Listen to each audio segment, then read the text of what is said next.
തിരുവനന്തപുരം വെള്ളറടയിൽ മകൻ അച്ഛനെ വെട്ടിക്കൊലപ്പെടുത്തിയത് സാമ്പത്തിക തർക്കത്തെ തുടർന്നാണെന്ന് പോലീസ്. പ്രതി ചോദ്യം ചെയ്യലിനോട് സഹകരിക്കുന്നില്ല. ഇൻക്വസ്റ്റ് നടപടികൾ പൂർത്തിയാക്കി ജോസിന്റെ മൃതദേഹം തിരുവനന്തപുരം മെഡിക്കൽ കോളേജിലേക്ക് മാറ്റി.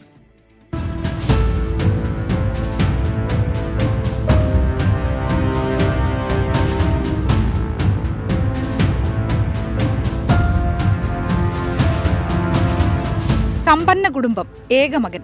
ഓസ്ട്രേലിയയിലെ സ്വകാര്യ സർവകലാശാലയിൽ MBBS പഠനം പൂർത്തിയാക്കിയ പ്രജിൻ ഏറെ നാളായി വീട്ടിലായിരുന്നു താമസം. സ്വന്തമായി വരുമാനമില്ലാതിരുന്ന പ്രജിൻ പണം ആവശ്യപ്പെട്ട് അച്ഛനുമായി ഇടയ്ക്കിടെ തർക്കത്തിലേർപ്പെട്ടിരുന്നു. കഴിഞ്ഞ ദിവസം പണം ചോദിച്ചെങ്കിലും അച്ഛൻ ജോസ് നൽകാൻ തയ്യാറായില്ല. വൈകിട്ടോടെ വീട്ടിലെത്തിയ പ്രജിൻ അടുക്കളയിൽ വെച്ച് വെട്ടുകത്തി ഉപയോഗിച്ച് കഴുത്തിലും തലയിലും വെട്ടുകയായിരുന്നു. കൃത്യം നടത്തിയതിനു ശേഷം പ്രതി സ്റ്റേഷനിലെത്തി കീഴടങ്ങി. പ്രജിന് നാടുമായി വലിയ ബന്ധമുണ്ടായിരുന്നില്ല. ഓസ്ട്രേലിയയിൽ നിന്ന് പഠനം പൂർത്തിയാക്കി തിരിച്ചെത്തിയ ശേഷം അധിക സമയവും സ്വന്തം മുറിയിൽ തനിച്ചായിരുന്നു സമയം ചെലവഴിച്ചത്. പയ്യൻ വേറെ കുഴപ്പക്കാരനൊന്നുമില്ല. നല്ല ഇവിടെ വന്ന് വേറെ ബന്ധങ്ങളോ കൂട്ടുകെട്ടോ ഒന്നുമില്ല. ഓസ്ട്രേലിയയാണ് പഠിച്ചതും.